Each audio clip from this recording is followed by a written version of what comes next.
Welcome students. आज के इस लेक्चर में हम इनवेलप डिटेक्टर की बात करेंगे। तो इस टॉपिक के इम्पोर्टेंस को आप इसके प्रीवियस ईयर के वेटेज से ही समझ सकते हो। अगर मैं प्रीवियस ईयर गेट क्वेश्चन की बात करूं तो अभी तक सिर्फ इनवेलप डिटेक्टर के टॉपिक से आपसे 6 क्वेश्चन पूछे जा चुके हैं। ये 1993 में 2 मार्क्स, 2000 में 1 मार्क्स, 2004 में 1 मार्क्स, 2006 में 2 मार्क्स, 2008 में 1 मार्क्स और 2011 में 2 मार्क्स के क्वेश्चन आपसे इस टॉपिक से पूछे जा चुके हैं। तो उन कॉन्सेप्ट्स को हम सीखेंगे, साथ में ही ये जो क्वेश्चंस आपसे एग्जाम में पूछे गए हैं इनको भी हम आज सॉल्व कर लेंगे। तो चलिए स्टार्ट करते हैं इनवेलप डिटेक्टर। तो जैसा कि हम समझ चुके हैं कि यहाँ हमें डिटेक्ट करना है। डिटेक्ट करना है यानी क्या, वापस में हमें क्या चाहिए, आउटपुट में हमें एक मैसेज चाहिए। यानी जैसा कि मैंने आपको प्रीवियस लेक्चर में बताया, हमारे पास एक बॉक्स है, ब्लैक बॉक्स है, और इस ब्लैक बॉक्स को मैं डीमॉड्यूलेटर कह रहा हूं। और इसके इनपुट पे और आउटपुट पे मुझे पहले से ही पता है क्या होने वाला है। तो इनपुट पे आपका एम सिग्नल आने वाला है, S A M of T, और आउटपुट पे मुझे क्या चाहिए, आउटपुट पे मुझे मैसेज सिग्नल चाहिए। और ये जो हमारा ब्लॉक है ये डीमॉड्यूलेटर का ब्लॉक है, और इस ब्लॉक को, इस ब्लैक बॉक्स को मैं डिजाइन करना चाहता हूं कि इस ब्लॉक में क्या क्या रखें ताकि अगर हमारे इनपुट पे एक एम्पलीट्यूड मॉड्यूलेटेड सिग्नल आए तो आउटपुट पे हम मैसेज सिग्नल को प्राप्त कर सकें। तो जरा एक एग्जांपल से समझने की कोशिश करते हैं ताकि हमें इसका ब्लॉक डायग्राम याद ना करना पड़े। कई बार बच्चे याद करके गलती करते हैं, तो इसे काफी आसानी से आप समझ सकते हो। तो यहाँ पे मैंने एक मॉड्यूलेटेड सिग्नल लगाया है। तो अब ये मॉड्यूलेटेड सिग्नल कैसे बना होगा, जब इनपुट पे हमारा एक मैसेज सिग्नल और एक कैरियर सिग्नल हो। मैसेज सिग्नल की फ्रीक्वेंसी कैरियर सिग्नल से कम होनी चाहिए। तो जैसा आप देख सकते हो, मैसेज सिग्नल एक कंप्लीट साइकिल आपका 0.01 सेकंड में कवर कर रहा है, यानी इसकी फ्रीक्वेंसी 1/0.01 यानी 100 हर्ट्ज लिया है मैंने। सिमिलरली कैरियर सिग्नल की बात करूं तो वो एक कंप्लीट साइकिल आपका 1/10⁻⁴ 1/10⁻⁴ सेकंड में कवर कर रहा है। यानी इसकी अगर मैं फ्रीक्वेंसी की बात करूं तो वो 10⁻⁴ ऊपर चला जाएगा, तो 10⁴ यानी 10 किलो हर्ट्ज के बराबर है। तो यहां समझाने के लिए मैंने मैसेज सिग्नल की फ्रीक्वेंसी 100 हर्ट्ज ली थी और कैरियर की 10 किलो हर्ट्ज ली। अब जब इन दोनों को मैंने मॉड्यूलेट किया तो मॉड्यूलेशन का आउटपुट ऐसा दिख रहा है। अब इसका मतलब समझो, ये जो आउटपुट आपको दिख रहा है, अगर मैं इसे जूम करूं, जैसे यहां आप देखो तो जूम कर रहे हैं, तो अगर आप देखो तो ये जो है कंटिन्यूअस अंदर में जो ब्लू वेव दिख रहे हैं, ये और कुछ नहीं आपके कैरियर सिग्नल है। और कैरियर सिग्नल का जो पीक एम्पलीट्यूड है वो चेंज हो रहा है आपका मैसेज सिग्नल के हिसाब से। तो यही आपका होता है एम्पलीट्यूड मॉड्यूलेशन, और ये हम पहले भी देख चुके हैं कि amplitude modulation is a process in which we vary the amplitude of the carrier signal with respect to instantaneous amplitude of the message signal. तो अगर मुझे इस सिग्नल से मैसेज सिग्नल वापस निकालना है तो सबसे सिंपल सा तरीका क्या दिख रहा है, सबसे सिंपल सा तरीका तो ये दिख रहा है कि इसका जो पीक एम्पलीट्यूड है इसको मैं ट्रेस कर लूं। अगर मैं सिर्फ इसका पीक एम्पलीट्यूड निकाल सकूं तो हम कह सकते हैं ये जो रेड लाइन मैंने ट्रेस किया ये अप्रॉक्सीमेटली मैसेज सिग्नल की तरह हो जाएगा। अगर देखो तो एक साइकिल ये भी आपका 10 इंटू 10⁻³ यानी आपका जितने में मैसेज सिग्नल कवर कर रहा है उतने ही टाइम में कवर कर रहा, 0.01 सेकंड में। तो यहां से मैं यह कह सकता हूं, कंक्लूड कर सकता हूं कि अगर एक मॉड्यूलेटेड सिग्नल का पीक एम्पलीट्यूड मैं ट्रेस कर लूं, बाहर निकाल लूं, तो उसे मैं एक मैसेज सिग्नल कह सकता हूं अकॉर्डिंग टू दिस एग्जांपल। अब जैसा कि आप यहां देख सकते हैं, जो इंफॉर्मेशन ऊपर वाले पीक में है सेम सिमिलर इंफॉर्मेशन आपका नीचे वाले पीक में है। यानी जो मैसेज सिग्नल का इंफॉर्मेशन है वो इक्वली पॉजिटिव पीक में भी है और नेगेटिव पीक में भी है, मगर हमें तो सिर्फ एक ही मैसेज सिग्नल चाहिए, तो हम या तो ऊपर या तो नीचे वाले पीक से काम चला सकते हैं। यानी बेसिकली मुझे क्या चाहिए कि एक मुझे इंफॉर्मेशन दिया, ये हमारा एएम सिग्नल हो गया, मॉड्यूलेटेड सिग्नल, और यहां से मैं इसका सिर्फ पीक लेना चाहता हूं, और ये एक डिवाइस में डिजाइन करना चाहता हूं। यहां पे कौन सा डिवाइस लाऊं ताकि मुझे इसका पीक पता चल सके। अब जैसा कि हम देख रहे हैं सेम इंफॉर्मेशन पॉजिटिव और नेगेटिव हाफ में है, तो सिर्फ एक हाफ निकालने के लिए एक सिंपल सा डिवाइस तो हम जानते हैं कि डायोड। डायोड क्या करता है, पॉजिटिव पीक, अगर डायोड फॉरवर्ड बाइस्ड होगा तो जो भी आपका पॉजिटिव है उसको पास होने देगा और जो नेगेटिव है उसको वो ब्लॉक कर देगा। तो यहाँ मैंने एक डायोड यूज़ कर लिया। अगर मैं सिर्फ डायोड यूज़ करूँगा तो आप देख लो, ये जो हम नीचे लाइन बना रहे हैं, 0 से नीचे वाली लाइन, ये सारी की सारी क्लिप आउट हो जाएंगी, ये सारी की सारी पास नहीं होंगी और सिर्फ पॉजिटिव वाला हमारा आउटपुट में हमें दिखेगा। मगर ये रेड लाइन तो हमारा डिजायर्ड है ना, हम चाहते हैं कि रेड लाइन हमें दिखे, बट एक्चुअली में दिख क्या रहा है, तो ये जो हमारा डायोड का आउटपुट आ रहा है वो ऑसिलेटेड हाफ वेव आ रहा है, ऑसिलेट हो रहा है और आधा आधा हो जा रहा है। अब अगर मैं किसी तरीके से इन हाफ वेव्स के पीक को ट्रेस कर सकूं तो हमारा जो रिजल्ट है वो हमारा मैसेज सिग्नल आ जाएगा जो हम डिजायर कर रहे हैं। अब ये कैसे कर सकते हैं, तो जरा ध्यान दो। क्या ऐसा मैं कह सकता हूं, अगर मैं इसे एक वोल्टेज सिग्नल मानता हूं, तो क्या मैं ऐसा कह सकता हूं कि इनिशियली मेरा वोल्टेज 0 से इंक्रीज हुआ और मैसेज सिग्नल के पीक पे गया, उसके बाद जैसे ही जो इनपुट सिग्नल था वो डिक्रीज हो रहा था, मगर मेरा वोल्टेज डिक्रीज नहीं होना चाहिए, मेरा वोल्टेज वहीं रहे, और फिर जैसे ही बढ़े एएम सिग्नल वापस से मेरा मैसेज बढ़ जाए, फिर डिक्रीज ना हो फिर वहीं बढ़ जाए, फिर डिक्रीज ना हो फिर बढ़ जाए। कुछ अगर इस तरीके से हमारा सिग्नल बन जाए तो मैं कह सकता हूं कि हाँ, जो हमारा सिग्नल है वो अप्रॉक्सीमेटली मैसेज सिग्नल हम वापस ले पा रहे हैं, अप्रॉक्सीमेटली हम पीक को डिटेक्ट कर पा रहे हैं। यानी कोई एक ऐसा डिवाइस चाहिए जो चार्ज हो जाए और उसके बाद एनर्जी को स्टोर कर ले। अब एनर्जी स्टोर करने वाला डिवाइस कौन सा होता है, तो एनर्जी स्टोर करने वाला डिवाइस होता है आपका कैपेसिटर। तो हमें डायोड के बाद एक कैपेसिटर लगाना है, तो एक डायोड हो गया और डायोड के बाद एक कैपेसिटर हो गया। अब जैसे ही कैपेसिटर आता है तो दो टर्म्स आ जाते हैं, एक होता है डिस्चार्जिंग टाइम कांस्टेंट, एक होता है चार्जिंग टाइम कांस्टेंट। यानी कितना जल्दी वो कैपेसिटर चार्ज हो सकता है और कितना जल्दी वो डिस्चार्ज हो सकता है। अब क्योंकि हमारा मैसेज सिग्नल इस तरफ से आ रहा है तो जो चार्जिंग टाइम कांस्टेंट हमारा होगा वो डिपेंड करेगा इस डायोड के फॉरवर्ड रेजिस्टेंस आरएफ पे, और डायोड का रेजिस्टेंस काफ़ी छोटा होता है, तो इस फॉरवर्ड रेजिस्टेंस काफ़ी छोटा होता है। तो इस तरीके से हम कह सकते हैं हमारा जो चार्जिंग टाइम कांस्टेंट होगा टाउ सी एच, ये आपका डायोड का फॉरवर्ड रेजिस्टेंस इनटू कैपेसिटेंस के बराबर हो जाएगा। एक्चुअली चार्जिंग टाइम कांस्टेंट में ये रेजिस्टेंस भी काम में आएगा, बट क्योंकि फॉरवर्ड रेजिस्टेंस की वैल्यू काफ़ी छोटी होगी और ये दोनों पैरेलल में होंगे तो नेट रिजल्ट आपका फॉरवर्ड रेजिस्टेंस के बराबर ही आएगा।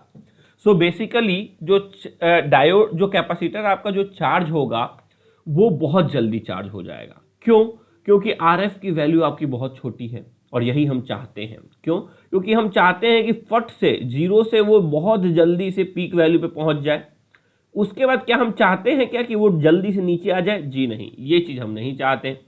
तो इसके लिए हमें क्या करना चाहिए? इसके लिए हम यह चाहते हैं कि उसका डिस्चार्जिंग टाइम कांस्टेंट छोटा हो, यानी वो धीरे धीरे डिस्चार्ज करे। तो जो डिस्चार्ज करने वाला है, यानी जब ये डायोड आपका रिवर्स बाइस्ड हो जाएगा तो ये तो एक ओपन सर्किट की तरह काम करेगा, तो इसका रेजिस्टेंस काम ही में नहीं आएगा, तो वो डिस्चार्ज जो होगा वो ये इस रेजिस्टेंस की तरफ से होगा।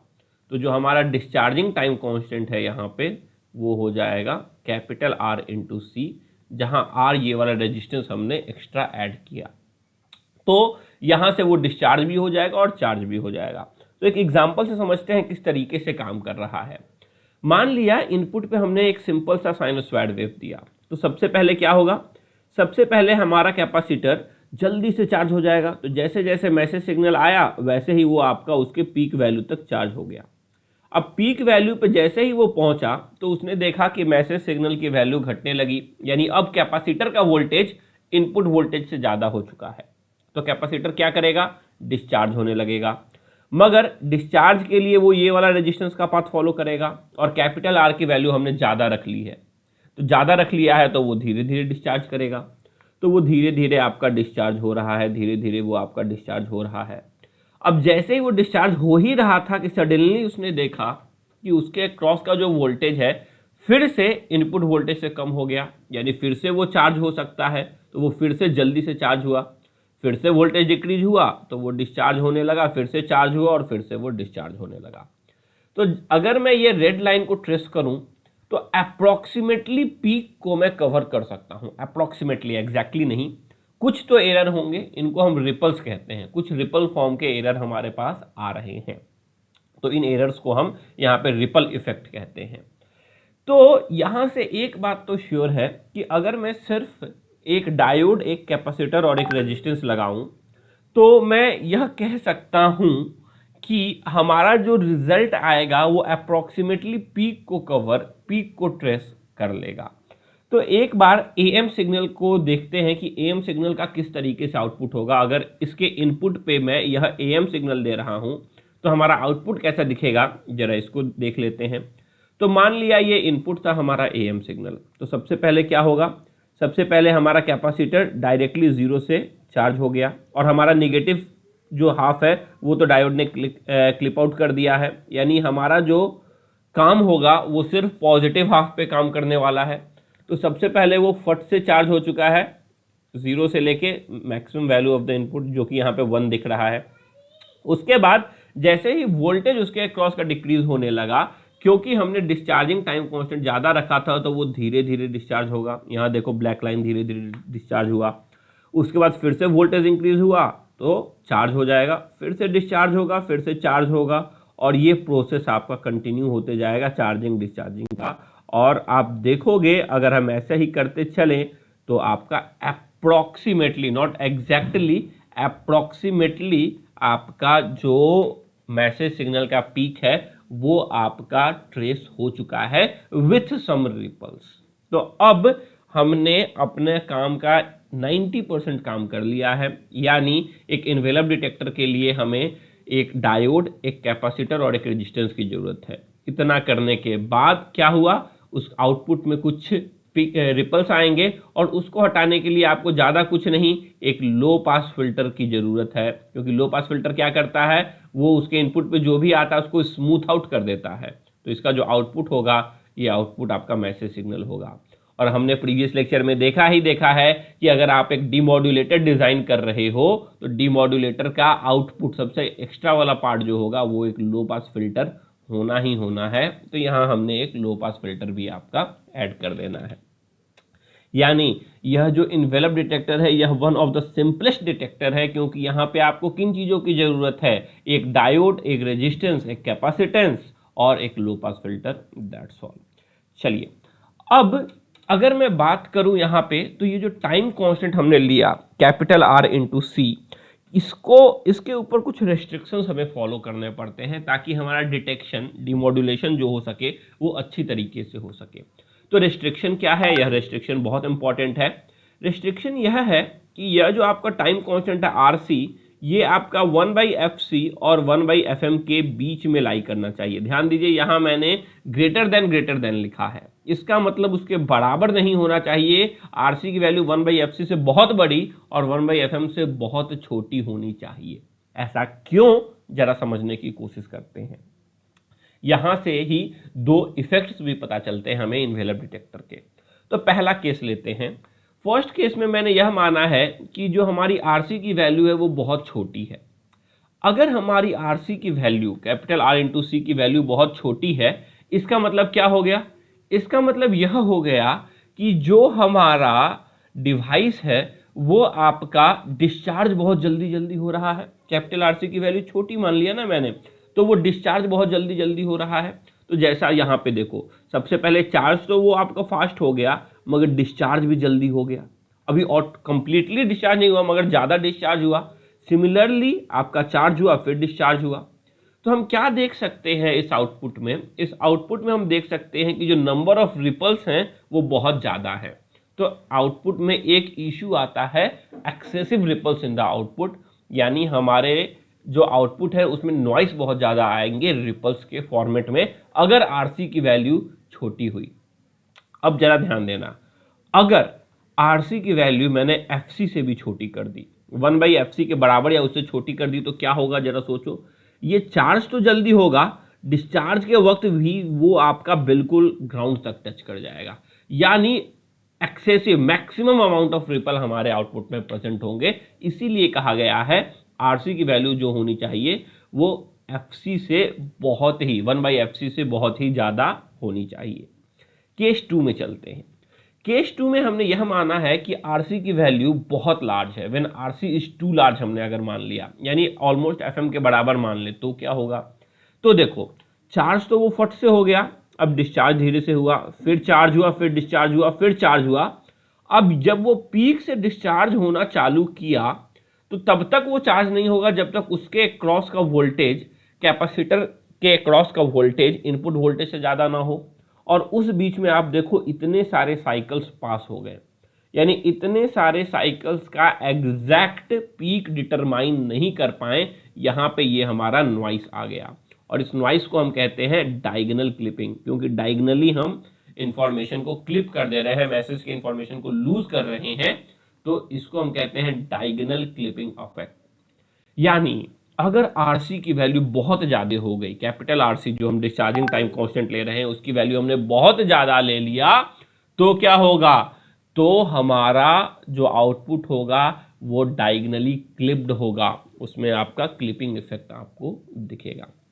इसीलिए कहा जाता है जो आरसी की वैल्यू है वो 1/fc और 1/fm के बीच में होनी चाहिए। इसके अलावा एक और फॉर्मूला आता है आपका मॉड्यूलेशन इंडेक्स और एफएम और आरसी को मिलाकर। तो वो फॉर्मूला जो होता है वो होता है RC should be less than equal to square root 1 minus mu square by mu into 1/2 pi FM. इसके बेसिस पे अभी तक आपसे क्वेश्चंस तो नहीं पूछे गए हैं, मगर कई बार आपका अगर कन्वेंशनल पेपर पूछा जाए तो उसमें इससे एक आध क्वेश्चन पूछे गए हैं इसको डिराइव करने के लिए। तो यहाँ पे हम डेरिवेशन पे नहीं जाएंगे, ये आप एज अ असाइनमेंट अपना ट्राई करो, कुछ ज़्यादा नहीं है इसमें, आपको मैक्सिमम मिनिमम का कॉन्सेप्ट लगाना है। एक बार असाइनमेंट एज अ होमवर्क इस फॉर्मूले को डिराइव करने की कोशिश करो, इसको आप सॉल्व करो, और इसका जो भी आपका सॉल्यूशन होगा, अगर दिक्कत होती है तो अगले लेक्चर में मैं इसको डिस्कस कर दूंगा किस तरीके से इसे प्रूफ करना है, क्योंकि ये उतना इंपॉर्टेंट नहीं है, इसलिए मैं क्लास में कवर नहीं करना चाहता। फिर भी आप एक बार इसको देख लेना कि इसका डेरिवेशन किस तरीके से करना है, जो कि काफ़ी आसान है, इसका उतना यूज एग्जाम में नहीं होता। तो अगर मैं कंक्लूड करूं इन्वेलप डिटेक्टर, तो इन्वेलप डिटेक्टर में आपको बस इतनी ही जरूरत है। एक्चुअली इन्वेलप डिटेक्टर काफ़ी बड़ा टॉपिक है, अगर इन डिटेल जाया जाए तो 4 से 5 घंटे में कंप्लीट होता है यह टॉपिक, मगर एग्जाम पॉइंट ऑफ व्यू से आपको इतने से ज़्यादा की जरूरत नहीं है। अगर कन्वेंशनल पेपर में अगर आपको अटेम्प्ट लेना है तो जो मैंने समझाया उसको वर्ड्स में लिख दो, मोर देन सफिशिएंट है। और अभी जितने ऑब्जेक्टिव क्वेश्चन गेट्स में पूछे गए हैं वो तो हम सॉल्व कर ही लेंगे, इतने ही कॉन्सेप्ट से आपके क्वेश्चन सॉल्व हो जाएंगे। तो सबसे इंपॉर्टेंट पॉइंट क्या था इन्वेलप डिटेक्टर में? तो ये जो फॉर्मूला है हमारा ऑब्जेक्टिव के लिए, that RC lies between 1/fc and 1/fm, this is one of the most important formula for envelope detector. चलिए अब कुछ न्यूमेरिकल सॉल्व कर लेते हैं जो आपसे एग्जाम में पूछे गए थे। पहला क्वेश्चन जो हम सॉल्व करने जा रहे हैं यह आपसे पूछा गया था 1993 में, 2 मार्क्स का क्वेश्चन है। Which of the following demodulators can be used for demodulating the signal? इस सिग्नल को डिमोड्यूलेट करने के लिए हम कौन सा डिमोड्यूलेटर यूज कर सकते हैं? अब अगर मैं इस सिग्नल को अगर एएम सिग्नल के जनरल फॉर्म से कंपेयर करूं तो AC इंटू 1 प्लस KAAM, यानी यहाँ पे म्यू होता था, म्यू ही लिख देते, KAAM ही लिख देते हैं, AC into 1 plus KAAM cos 2 पाई FMT। अगर मैंने मैसेज को cos 2 पाई FM लिया है तो कोसाइन सिग्नल लिया है, सिंगल साइनोसॉइड, इंटू cos 2 पाई FCT, ये हमारा मैसेज सिग्नल है। और मैंने आपको बताया था म्यू जो है वो बहुत काम की चीज होती है, mu is equal to KA into AM। तो यहां से क्या मैं मॉड्यूलेशन इंडेक्स निकाल सकता हूं इस इक्वेशन को कंपेयर करके? जी हाँ, हम देख सकते हैं हमारा मॉड्यूलेशन इंडेक्स 2 के बराबर आ रहा है, mu is coming to be 2। अब अगर हमारा मॉड्यूलेशन इंडेक्स 2 है तो क्या मैं इन्वेलप डिटेक्टर यूज कर सकता हूं? यह एक इंपॉर्टेंट पॉइंट है, जरा इसको समझने की कोशिश कीजिए। चल, तो सबसे पहले मैं यहां पर कुछ केसेस बना दे रहा हूं। सबसे पहला जो मैंने बनाया आपको अंडर मॉड्यूलेशन बना रहा हूं। हमने पढ़ा है 3 टाइप के मॉड्यूलेशन होते हैं डिपेंडिंग अपॉन म्यू। एक होता है अंडर मॉड्यूलेशन, एक होता है क्रिटिकल मॉड्यूलेशन और एक होता है ओवर मॉड्यूलेशन। अंडर मॉड्यूलेशन के अगर मैं केस की बात करूं तो अंडर मॉड्यूलेशन में आपका जो मैक्सिमम और मिनिमम आउटपुट होता है वो पॉजिटिव ही रहता है, ए मैक्स और ए मिन की वैल्यू आपकी पॉजिटिव ही रहती है। तो फर्स्ट केस मैंने अंडर मॉड्यूलेशन की बात की।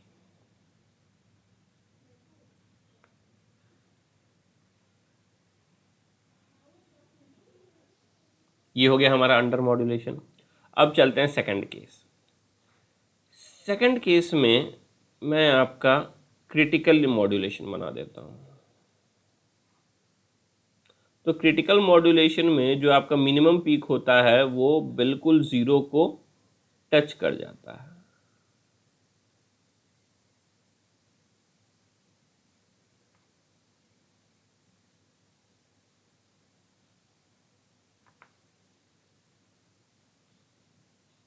ये कुछ इस तरीके से टच हो गया, ठीक है।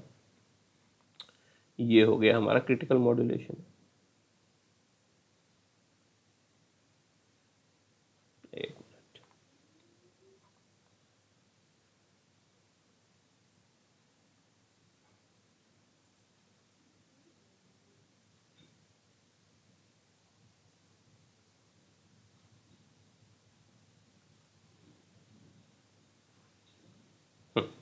अब एक आखिरी केस में बना दे रहा हूं।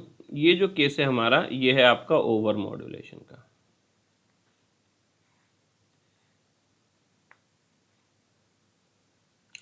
ओवर मॉड्यूलेशन में जो हमारी मिनिमम वैल्यू होती है वो आपकी ओरिजिन से नीचे चली जाती है, यानी ये दोनों आपके जो ए मिन होता है वो जीरो से नीचे हो जाता है, नेगेटिव हो जाता है। सिमिलरली मान लो इसका मैं ये बना देता हूँ नेगेटिव हाफ, तो वो कुछ इस तरीके का बनेगा। तो ये हमारा पीक हो जाएगा ओवर मॉड्यूलेशन का।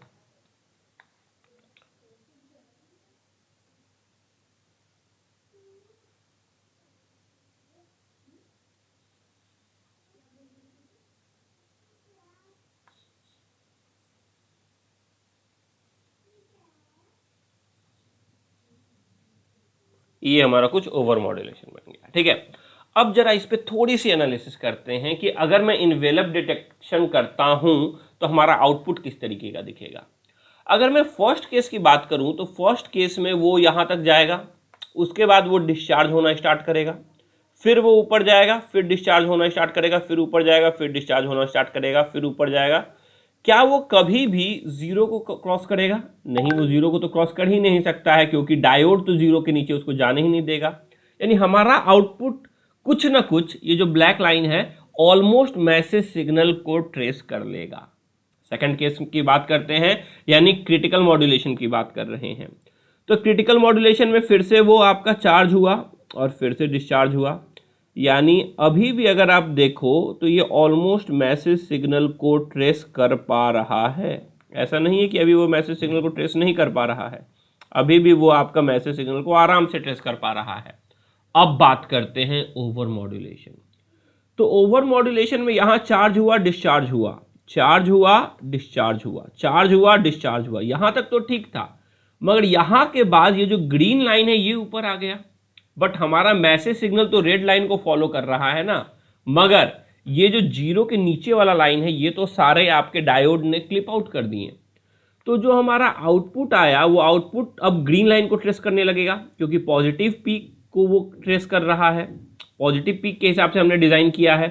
तो हमारा आउटपुट जो है वो अब मैसेज सिग्नल को ट्रेस न करके, क्या मैं कह सकता हूं, मैसेज सिग्नल के मॉड को ट्रेस करने लगा। क्यों मॉड को ट्रेस करने लगा? क्योंकि यहां जो ग्रीन लाइन है वो रेड का जस्ट ऑपोजिट है, आप देख सकते हो, ठीक है।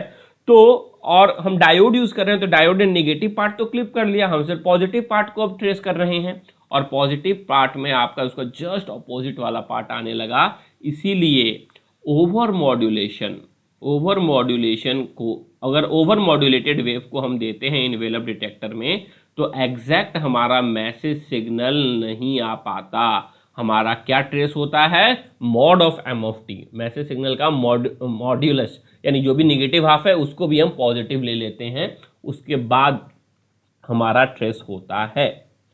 तो क्या हम इन्वेलप डिटेक्टर को एक ओवर मॉड्यूलेटेड वेव में यूज कर सकते हैं? जी नहीं। तो ये रेस्ट्रिक्शन होता है इन्वेलप डिटेक्टर का। क्या कि envelope detector is applicable only when mu is less than equal to 1। अगर वो 1 से छोटा या बराबर हो, अगर बराबर हो तो क्रिटिकल है, तो एग्जैक्ट काम कर सकता है आइडियली, और अगर छोटा हो तो अंडर मॉड्यूलेशन है, वो आपका काम करेगा, ट्रेस करेगा।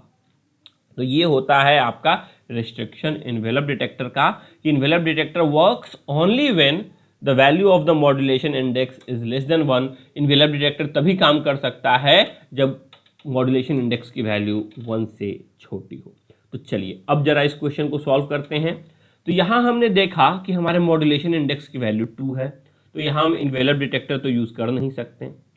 अब मॉड्यूलेशन इंडेक्स के बेसिस पे स्क्वायर लॉ और सिंक्रोनस का तो कोई दिक्कत नहीं है। स्क्वायर लॉ का ड्रॉबैक क्या था? स्क्वायर लॉ का ड्रॉबैक ये था कि उसमें एम स्क्वायर टी का कंपोनेंट होता था। और सिंक्रोनस का ड्रॉबैक क्या था? सिंक्रोनस का ड्रॉबैक ये था कि क्वाड्रेचर नल इफेक्ट होता था और वहां पे फेज में कोई चेंज होता था। मगर यहाँ पे हमारे पास ऐसा कोई रिस्ट्रिक्शन तो दिया ही नहीं है। तो हम यह जो सिग्नल है इसको दोनों स्क्वायर लॉ डिमॉड्यूलेटर और सिंक्रोनस डिमॉड्यूलेटर दोनों से डिटेक्ट कर सकते हैं। दोनों से हम मैसेज सिग्नल को डिमॉड्यूलेट कर सकते हैं। अगर यह क्वेश्चन आपका मल्टीपल चॉइस क्वेश्चन है, यानी मल्टीपल आंसर करेक्ट है, तो आपका आंसर बी और सी होगा। बट अगर क्वेश्चन सिंगल है, यानी आपको सिर्फ एक ही ऑप्शन सेलेक्ट करना है, तो करेक्ट ऑप्शन आपका ऑप्शन सी होगा, क्योंकि सिंक्रोनस स्क्वायर लॉ से हमेशा बेहतर होगा। क्यों? क्योंकि स्क्वायर लॉ डिमॉड्यूलेटर में हमेशा कुछ भी कर लो, एम स्क्वायर टी का कुछ ना कुछ कंपोनेंट तो प्रेजेंट रहेगा ही रहेगा, जो कि एज अ नॉइस काम करता है। तो आप कह सकते हो कि एग्जैक्ट मैसेज सिग्नल तो हम स्क्वायर लॉ डिमॉड्यूलेटर से कभी भी निकाल ही नहीं सकते। और क्योंकि हमें सिर्फ एक सेलेक्ट करना है, तो यहाँ पे हमारा करेक्ट आंसर होता सिंक्रोनस डिमॉड्यूलेटर। तो ये क्वेश्चन था आपका 1993 में 2 मार्क्स पूछा गया था। अगले सवाल पे चलते हैं। अगला सवाल 2000 में 1 मार्क्स का पूछा गया है द amplitude modulated wave form S T equal to A C into 1 plus K A M T cos omega C T, यानी इक्वेशन दे दिया है एम्पलीट्यूड मॉड्यूलेटेड वेव का, is fed to an ideal envelope detector. इसको एक ideal envelope detector में दिया गया है। आइडियल मतलब क्या? मतलब ये कि अगर मॉड्यूलेशन इंडेक्स 1 भी हो, म्यू की वैल्यू 1 भी हो, तो भी वो आपका उसको डिमॉड्यूलेट कर सकता है, उसे कोई दिक्कत नहीं है। The maximum magnitude of K A M T is greater than 1। मगर यहाँ दे दिया कि मैक्सिमम मैग्नीट्यूड जो है के ए एम टी का, ये आपका 1 से बड़ा है, यानी इनडायरेक्टली आपको बता दिया है कि यहाँ पे ओवर मॉड्यूलेशन हो रहा है। तो पूछ रहा है then which of the following could be the detector output. तो डिटेक्टर का आउटपुट क्या होगा? अब जैसा कि हमने देखा कि डिटेक्टर का आउटपुट आपका अब मैसेज सिग्नल तो नहीं हो सकता। क्यों? क्योंकि ओवर मॉड्यूलेशन है। तो ओवर मॉड्यूलेशन के केस में आउटपुट क्या होता है? ओवर मॉड्यूलेशन के केस में अगर हमारा इनपुट मैसेज सिग्नल से मॉड्यूलेट था, तो एम ऑफ टी का मॉड के बराबर होता। अब एम ऑफ टी के मॉड के बराबर, ये तो पावर सिग्नल हो गया ना, एसी स्क्वायर पावर सिग्नल हो नहीं सकता। ऑप्शन डी में भी स्क्वायर दिया है, यानी ये भी नहीं हो सकता।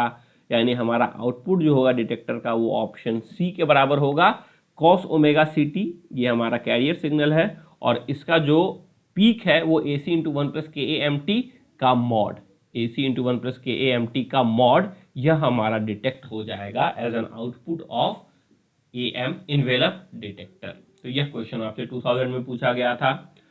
अगले सवाल पे चलते हैं। अगला सवाल आपसे 2004 में 1 मार्क्स का पूछा गया था। क्वेश्चन है an AM signal is detected using an envelope detector, the carrier frequency and modulating frequency are 1 megahertz and 2 kilohertz. यानी कैरियर फ्रीक्वेंसी आपको 1 मेगाहर्ट्ज यानी 10 to the power 6 hertz given है, और मैसेज फ्रीक्वेंसी आपको 2 किलोहर्ट्ज यानी 2 into 10 to the power 3 के बराबर given है। अब आपसे यह पूछा गया है N appropriate value for the time constant of the envelope detector is, यानी जो टाइम कांस्टेंट आरसी, हमेशा डिस्चार्जिंग टाइम कांस्टेंट की बात की जाती है, तो आरसी की एप्रोप्रिएट वैल्यू क्या होनी चाहिए? तो जैसा मैं आपको बता चुका हूं, आरसी की वैल्यू 1/fc से बहुत बहुत बड़ी होनी चाहिए और 1/fm से बहुत बहुत छोटी होनी चाहिए। तो अगर मैं 1/fc देखूं तो 1/fc हो जाता है आपका 1 माइक्रोसेकंड। तो क्या मैं आरसी की वैल्यू 1 माइक्रोसेकंड रख सकता हूं? जी नहीं, क्योंकि 1 माइक्रोसेकंड तो इक्वल टू हो जाएगा ना। मैंने लिखा है RC should be much much greater than 1 microsecond. So option 1 microsecond तो नहीं हो सकता, और 0.2 माइक्रोसेकंड तो ऑटोमेटिकली कट गया क्योंकि 1 माइक्रोसेकंड से बड़ी होनी चाहिए। दूसरा 1/fm, अगर 1/fm की बात किया जाए तो वो हो जाएगा 1/2 इंटू 10⁻3। अब क्योंकि हमारे सारे ऑप्शन माइक्रोसेकंड में गिवन है तो मुझे माइक्रोसेकंड में रिजल्ट लिखना पड़ेगा। सो इंटू 10⁻⁻6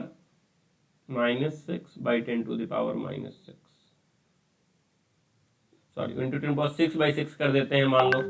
तो यहां से 2 इंटू 10⁻3 इंटू 10⁻6 अगर कॉमन टर्म्स कैंसिल करें तो ये कैंसिल होकर यहाँ पे 3 आ जाएगा, 1000/2 यानी ऊपर में हो गया 500, नीचे में 10⁻⁻6 है, ये हो जाएगा 500 माइक्रोसेकंड के बराबर। यानी 1/fm आपका आ रहा है 500 माइक्रोसेकंड के बराबर, यानी 500 माइक्रोसेकंड भी नहीं हो सकता क्योंकि उससे छोटा होना चाहिए। तो correct option is option number D, 20 microsecond, because 20 microsecond lies between 1 microsecond and 500 microsecond.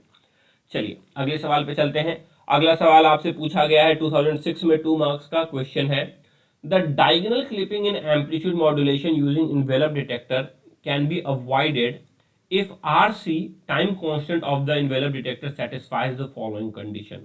यानी डायगोनल क्लिपिंग हम कब अवॉइड कर सकते हैं, तो मैंने आपको बताया था डायगोनल क्लिपिंग कब होता है। डायगोनल क्लिपिंग तब होता है जब RC की जो वैल्यू होती है वो FM के बराबर हो जाए। तो अगर हम RC की वैल्यू 1/FM मैसेज सिग्नल से बहुत बहुत छोटा रख लें तो हमारा काम बन जाएगा। ठीक है, तो मैसेज सिग्नल को ये W is the message bandwidth and omega is carrier bandwidth, यानी मैसेज बैंडविड्थ पे डिपेंड कर रहा है।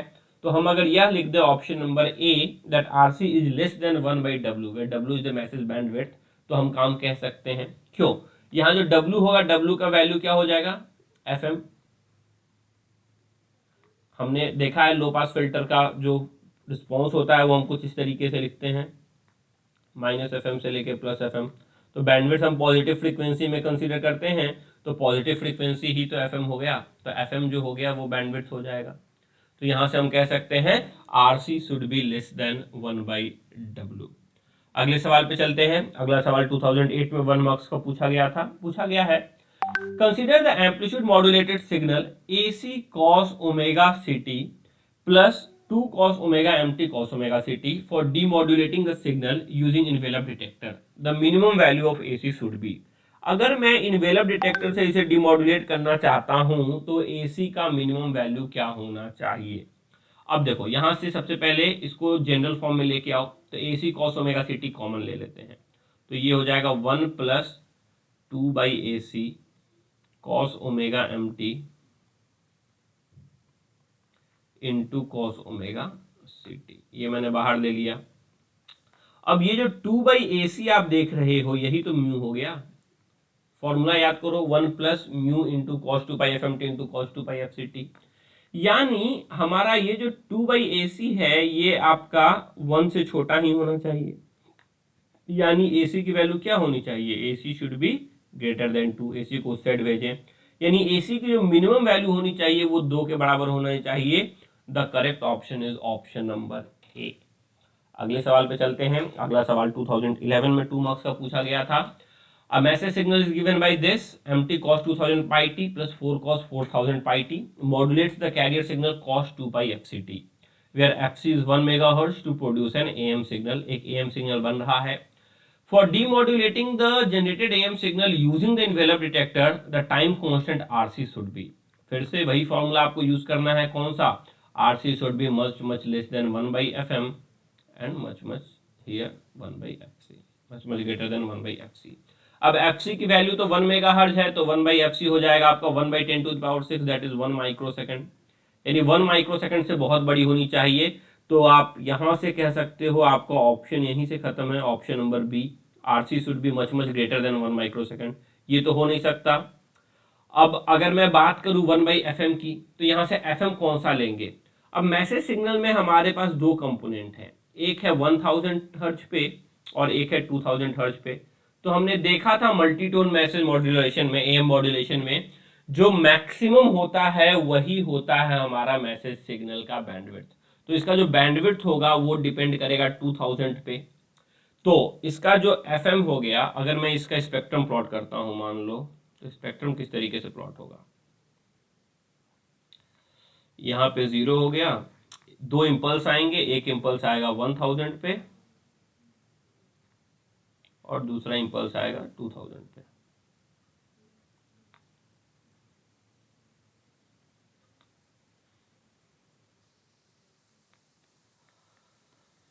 ये आएगा आपका 1K पे, ये आएगा आपका 2K पे। सिमिलरली यहाँ -1K, यहाँ -2K, और एम्पलीट्यूड हाफ हो जाएगा, तो इसका एम्पलीट्यूड हो जाएगा 1/2, इसका एम्पलीट्यूड हो जाएगा 1/2, इसका एम्पलीट्यूड हो जाएगा 2, इसका एम्पलीट्यूड हो जाएगा 2।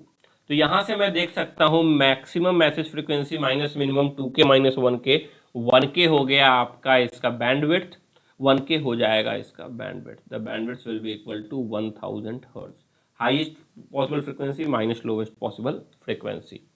अब यहाँ से आपको निकालना है कि 1/FM की वैल्यू क्या हो जाएगी। तो 1/FM की वैल्यू आपकी क्या हो जाएगी, 1/1000, एक मिनट सॉरी, नहीं यहाँ बैंडविड्थ नहीं, सॉरी, ये बैंडविड्थ इसका 1 किलोहर्ट्ज हो जाएगा, बैंडविड्थ 1 किलोहर्ट्ज हो जाएगा, मगर यहाँ हम बैंडविड्थ नहीं यूज़ कर रहे हैं, यहाँ हम मैक्सिमम मैसेज की मैक्सिमम फ्रीक्वेंसी यूज़ कर रहे हैं। तो मैक्सिमम फ्रीक्वेंसी तो 2 किलोहर्ट्ज है ना, इसीलिए यहाँ 1/1K ना यूज़ करके 1/2K यूज़ करेंगे, क्योंकि हम बैंडविड्थ नहीं यूज़ कर रहे हैं, हम मैक्सिमम मैसेज फ्रीक्वेंसी यूज़ कर रहे हैं। सो 1/2000, अगर मैं माइक्रो सेकंड में, मिली सेकंड में ही लेना है अपने को, ऑप्शन मिली सेकंड में ही गिवन है, तो 1/2000 इज इक्वल टू हो जाएगा 1/2, और 1000 ऊपर चला जाएगा तो 0.5 मिली सेकंड के बराबर, यानी 1/FM की वैल्यू आ रही है 0.5 मिली second.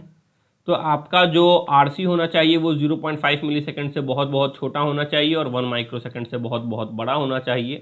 Correct option is option number B.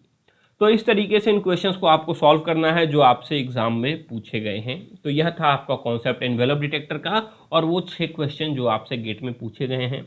अगर आपसे इन डिटेल कन्वेंशनल में पूछा जाए तो जो मैंने समझाया है उसको आपको वर्ड्स में लिख देना है, एंड दैट्स ऑल। इसके अलावा इन्वेलप डिटेक्टर में आपको और कुछ जानने की ज़रूरत नहीं है, जबकि यहाँ पे बहुत कुछ होता है। चार्जिंग क्यों हो रहा है, डिस्चार्जिंग क्यों हो रहा है, कैपेसिटर के इक्वेशंस, बहुत सारी चीज़ें यहाँ बताई जा सकती हैं, बट उनकी आपको ज़रूरत नहीं है। अगर आप जब टीचर बनोगे तो उसकी ज़रूरत है, तब उस पर बात किया जाएगा। तो चलिए आज का लेक्चर यहाँ पे एंड करते हैं, मिलते हैं आपसे अगले लेक्चर में, तब तक के लिए गुड डे।